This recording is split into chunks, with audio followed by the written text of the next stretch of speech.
Hi, everyone. Bill Rentschler alongside Megan Conway in the 1011 Now streaming studio. Another edition of Juice Box Chats. And we forgot our juice boxes again. We still do not have juice boxes. We were going to bring keep some. staring at a number of Capri Suns and High Seas that I have in my basement, and every time I see it, I should bring that in. I forget it every We need to get some. time. I'm going to buy a case and keep them in a fridge here for us, so no one else can fit their lunches. You know those will be gone, though. Those will be pilfered. Bill and Megan's only. It won't matter. People will still take them because that's just what happens in the newsroom fridge. It's true. No food is safe.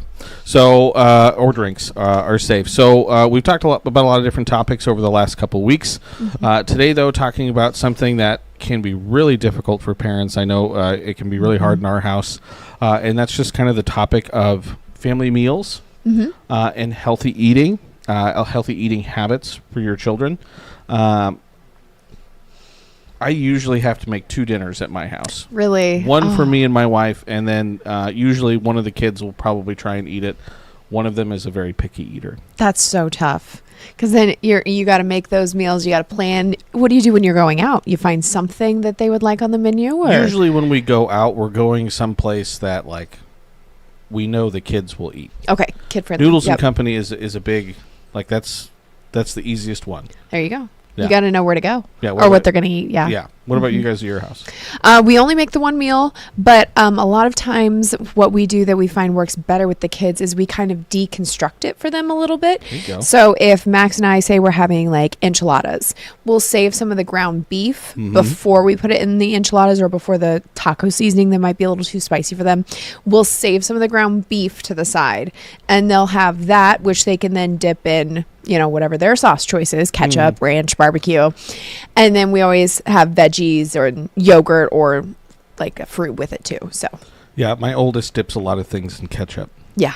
He even dips tomatoes in ketchup. Oh, I mean, that's so funny though. it's a little just like every day I'm looking over, I'm like, what? That's amazing. Goldfish in ketchup? Oh, So it can be interesting. really hard though. Again, school schedules, work schedules. Yes. It's really easy to just be like, raid the pantry. Yep. Don't even make dinner. Activities and everything. You're always running one place to another. Or it can be tough. And I think sitting down as a family in those evenings is such a sacred time where you can kind of reconnect about your day and let each other know what's going on in each other's lives. That may be the only time where you really get to sit down and talk. So I think it's so important for families to try and carve out that time. 100%. And so to help us with all of these things, we have someone who's much smarter than we are. We have Sarah Burwell, registered dietitian, and licensed medical nutrition therapist. Is that what it is? Yes. LMNT. Nice yes. work. Nice with work. CHI Health. Excited to have her here to kind of give us some answers to some of these questions and just to kind of help parents along. Sarah, first of all, thank you so much for joining us. Can you give us just a little bit of your background? Yeah, so I am a registered dietitian. I've been a dietitian here at CHI for a little over, probably coming up on like a year and a half now. So I do a lot of work in the realm of diabetes education. So that's kind of my specialty. I don't work with too many pediatric patients, but I do have kind of a general understanding of that type of stuff. I'm mainly working with adults. So yeah, happy to share some tips with you guys today. Awesome. Yeah, thank you so much for being here. I guess we'll just start off with a very easy question here for you. I mean, why are those meal times with the family so important, not only for the kids, but the parents too? Why is that important to sit down and have those times together? Yeah, well, you guys are both parents, so I think you definitely agree with this, but kids are expert observers, and they're always picking up, for better or worse, the habits of the family. And so having that, as you said, kind of sacred mealtime is a great way to reconnect with the family, but also start with modeling some healthy eating habits and just getting kids set up with lifelong nutritious eating habits. It really is with the kids. It's kind of like monkey see, monkey do. So you got to show the monkey for better or what worse. to do. How we talked about with the screens. And Right. now it correlates with food too. Yeah. Yep. And so, Sarah, what are some simple ways that we can kind of make dinosaur chicken nuggets a little bit healthier, without losing the flavor and just kind of having, rabbit food is what I call it. Yeah, yes, we never want rabbit food. No. Yeah, well, with kids, especially if you have kind of a little one that's a little bit of a picky eater, they're always, picking up on this looks different or tastes different. So to start off this conversation, let's just kind of talk about what a basic nutritionally balanced plate looks like. For the general public who doesn't really have any like specific health concerns that they're trying to address, we recommend that meals be consistent with the My Plate, which I don't know if you guys are familiar with the My Plate.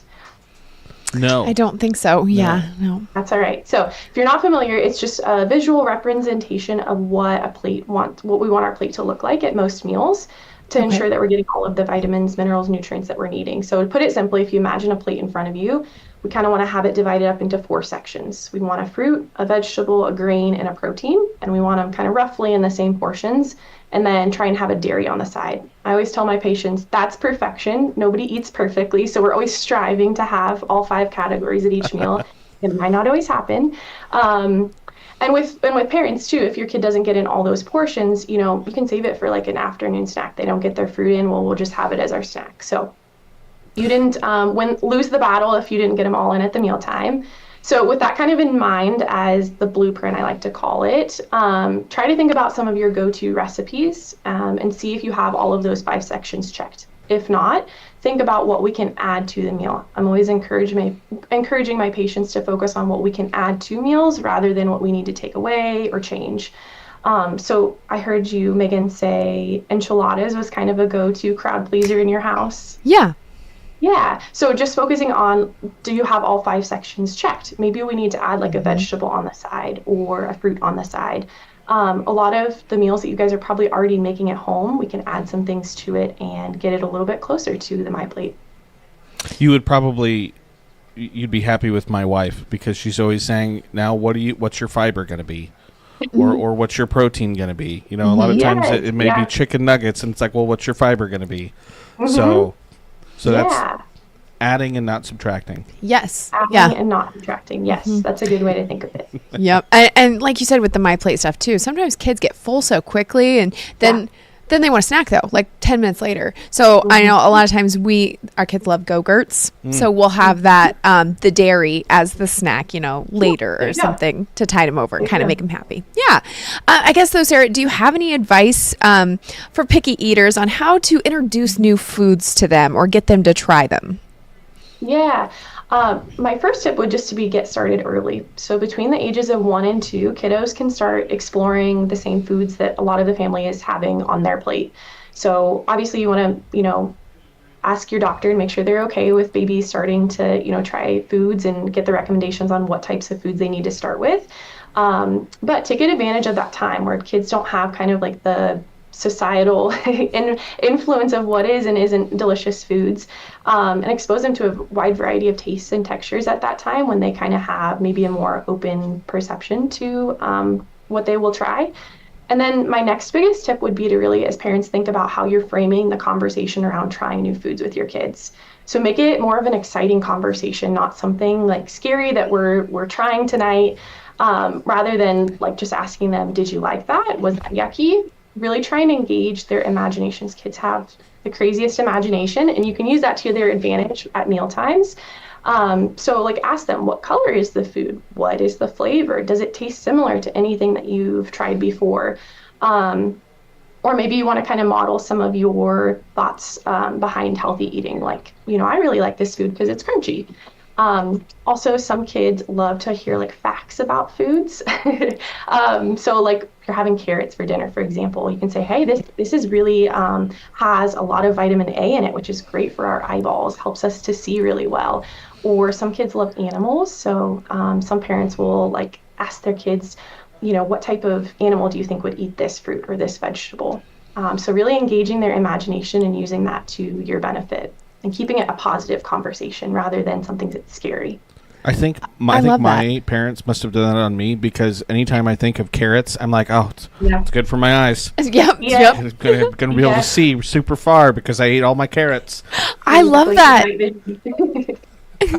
I love that advice though, Sarah. Really it's so easy for kids to either say yucky or yum, to just compartmentalize that food one way or the other. But if you're talking about different aspects of it, or they connect it to something else, that's really interesting. Something I'm definitely going to start using with, I have a 5 and a 1-year-old. So with that 1-year-old, he's trying a lot of foods and, still in the babbling, not really talking phase. But once he gets a little older and you can use those conversations and he understands what I'm asking and saying, that'd be interesting. Yeah, everything's still kind of a sauce in a packet.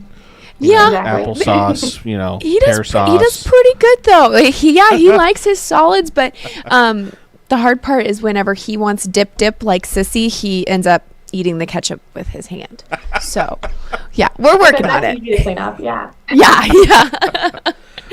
So Sarah, this kind of goes back to the first question, just about why the mealtime is so important. Between school, work, activities, soccer practice, whatever it might be, mowing the lawn, schedules are just really busy. So how can busy families kind of really make that mealtime and put that mealtime into those hectic schedules? Yeah. Well, first off, kudos to you guys. I think sometimes those weeks feel like you're kind of going into a war zone with like all of the things that you have to do. So we never go into war without a plan. We always have a strategy. Nice. And the best way to start those crazy weeks is just making sure that you have a plan going into it. So maybe you have for sure 3 nights a week where you're just going to be crazy busy. At least having a plan for what you're going to make those nights. And then some other tips would be to use like those time-saving cooking methods. I think some people think when we're trying to like eat healthier, we need to spend an hour in the kitchen making this gourmet meal. Not the case. We can bust out the old time and true crock pot, or using like oven roasting, or soups are a great way to get all of the different food groups in an easy way, just minimizing the amount of time you actually spend in the kitchen.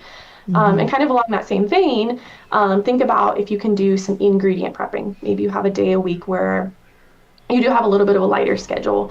So not necessarily meal prepping. I think meal prepping sounds really intimidating. So ingredient prepping. If your family is more of like meat eaters for your protein source, I think meat tends to be kind of like the longest, most arduous part of a meal preparation. So if you have a time where you can, bulk prepare a bunch of like chicken that you can use in like 3 different recipes throughout the week. Another one would be using like frozen vegetables. So I think I hear from a lot of patients when we're talking about adding more veggies in, they're like, oh, well, I always find my like spinach at the back of the refrigerator rotten. It's like, me too. That's why I like to use a lot of like frozen vegetables. So it's got a longer shelf life. You can sprinkle out however much you need. So it's, portioned out perfectly. It's a common misconception that like frozen veggies are not as good as the fresh ones, which is not true. So take those to your advantage. The frozen veggies can be used for more than treating bumps and bruises and sprains. But maybe check the expiration date if you've been using it. It might have been in there for a while. Getting a little hard. It's in the back of the freezer, like she said. It's got that kind of covering of ice and around it. And freezer burned. Yeah, your kids might not like those peas. I might give them a false perception of what peas they're supposed to taste like. That's a good point. But Sarah, that kind of leads me into my next question there, what you were talking about with the frozen or the fresh veggies, that people think maybe frozen ones aren't as good for you. Are there other common myths about eating healthy that you could debunk for us this morning, or anything that you'd like to explain when it comes to those myths? There's so many, but on the topic of kids today, we'll stick with the kids kind of topic. With the picky eaters, I think it's a common misconception that if your kid tastes something and says, blech, that's yucky, I hated that, that means that it's on the no-go list forever. In reality, humans, so not just kids, they need to try something 8 to 15 times. 8 to 15 times before they can say that they have like a food acceptance or taste preference for it. So I think that goes back to why the conversation, or the way that you like frame the conversation about trying new foods, is so important, because if you keep it a positive experience, they're more likely that they are going to maybe try it that 8 to 15 times.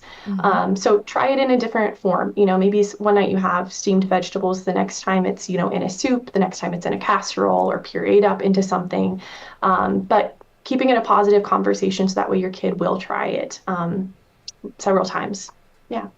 Yeah, that is such a good point too, and like different ways to cook certain foods, because so my daughter, she loves just plain steamed broccoli. Loves it. Oh yeah, that's awesome. But she hates raw broccoli. Like, she won't dip in ranch. She likes ranch, but she doesn't like raw broccoli.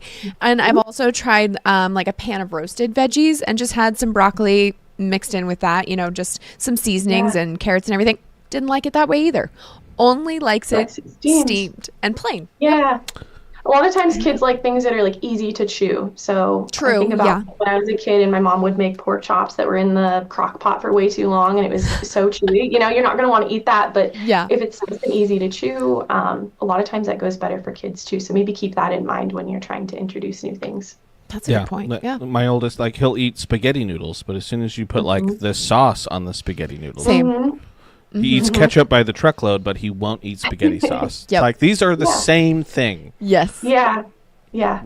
Slightly different seasonings in them. Kids are so interesting. There's so many different tips and tricks out there, Sarah. I know one thing that we use and we do in our family is we use AI to help us generate like our meal plan for the week. It has a whole, it's got like 50 or 60 different meals, and so it like just picks random things to put on the menu for the week and adds to the grocery list.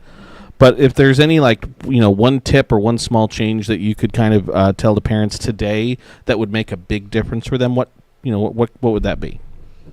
Yeah, I would really encourage parents to try and get your kids involved in the meal planning, the grocery shopping, and the meal preparation process. So in any capacity, really. And that can sound like maybe not so much of a small change, but it pays off long run. So kids are much more adventurous and willing to try new things if they have, if they're involved in the process. So think about maybe when you're meal planning, give your kids, don't leave it all to AI. Maybe you give your kids a choice between two vegetables that you have for dinner that night. Hey, do you want broccoli or do you want to try green beans tonight? Yeah. When you're grocery shopping, maybe let them pick out an exciting or a cool looking vegetable or fruit to try at home. Maybe they don't like it, but at least they're still having like a positive association with trying new things. Hey, I got to pick it out. Or as you're grocery shopping, if they're with you, you can maybe talk to them about what you're going to use that ingredient for. Hey, we're going to use this in making such and such this week. While you're preparing food, if you can at least just let them watch the cooking process. I've seen some cool little like stair things where you can like safely have your kids like watching you do the cooking, which I thought was really cool. But just again, like modeling and exposing them to cooking and ingredients. If you have a little bit of extra time and they can get involved with the actual preparation process, like just maybe even just something as simple as washing the fruit or the vegetables, or I've seen some cool like kid safe kitchen utensils where it's like a plastic dull knife, but they can kind of be like chopping along with the parents as they're cutting up ingredients.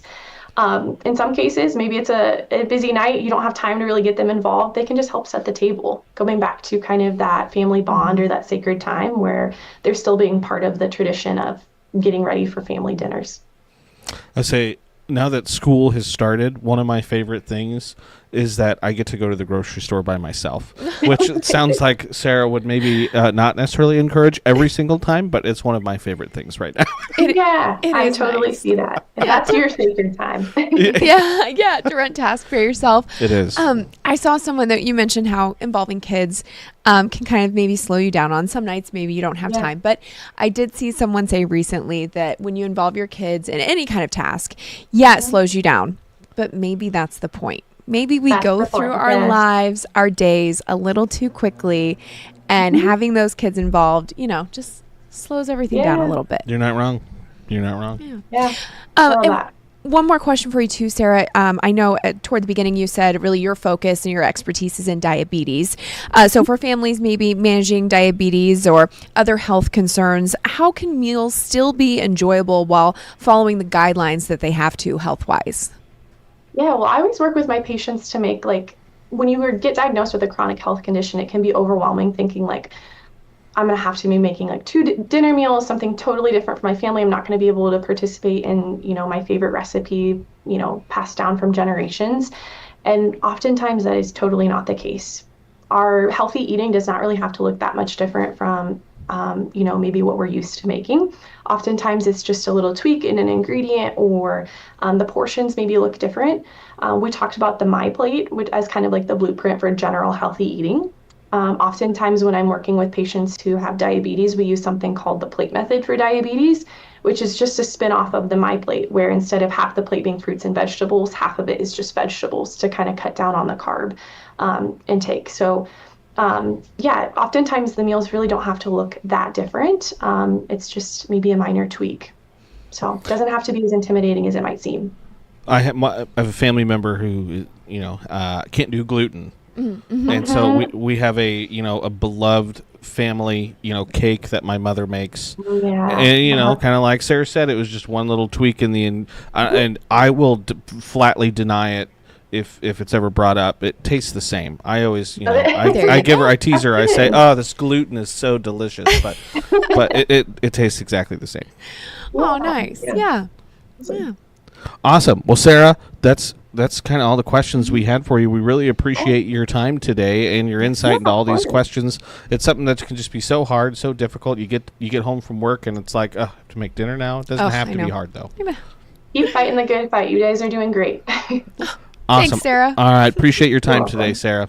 Bye, guys. All right. Bye. That was Sarah Burwell. Again, registered dietitian, CHI Health. Really appreciate her, tips and tricks there. Yeah. Lots of good information. Yeah, I think something in that conversation for everyone to be able to use for their family lives and maybe to make things a little healthier, a little easier, involving the kids. Bill, do you have any last hacks for folks or struggles? No, I think using the AI, I kind of mentioned it. It's really helped us. It's something we've started to use in the last year. Yeah. But it's just like picks. It's like, hey, we're gonna eat leftovers Tuesday and Thursday, generate something or we have plans to go out on Saturday, so don't make a meal for Saturday. Add it all to my grocery list. If you ever see me in the grocery store and I'm on my phone, I might be asking ChatGPT like, okay, wait, do I need the 16-ounce box of ziti noodles, or is that enough for this recipe? Yeah. And so that really has helped us. Yeah, it sounds like really streamlined the process for Yeah, you but I guys. like Sarah's, involving them, asking them at the grocery store, do you want broccoli or green beans or whatever it might be. Yeah, that is fun, involving the kids in the process. If there was ever one thing, that I'm sure a lot of parents do this, but something we try to do when we're trying to get the kids to eat the healthier foods, we negotiate. So I'm like, if you take 3 bites of the green beans, you can have like a chip, or and we negotiate back and forth on the healthy foods. We try and follow Pete the Cat's 3-bite rule. Oh yeah. And after 3 bites is when you can, like, I don't like this, or I do like this. Or like Sarah said, you have to try it 8 to 15 times. That number was really high. Yeah, it surprised me. So keep trying those foods, adults and kids alike. Yeah, I'm gonna have to work on that for like beets and stuff. I don't know if that's gonna stick though, but we'll have to see. So, Megan, I don't know. We haven't really decided what we're gonna talk about next week. We haven't chatted about it. Maybe long weekend, just, so we're gonna have to figure it out. So you're just gonna be surprised next week when folks tune in. Or maybe we'll tease something on social media or ask for some input, or we'll figure it out. We'll get back to you. We will. So appreciate everyone, as always, for tuning into another edition of Juice Box Chats. Hope everyone had learned a little bit. Yeah. Had a good time. Yeah. And we'll do it all again next week. So appreciate everyone for tuning in, for watching again, and hope everyone has a nice day.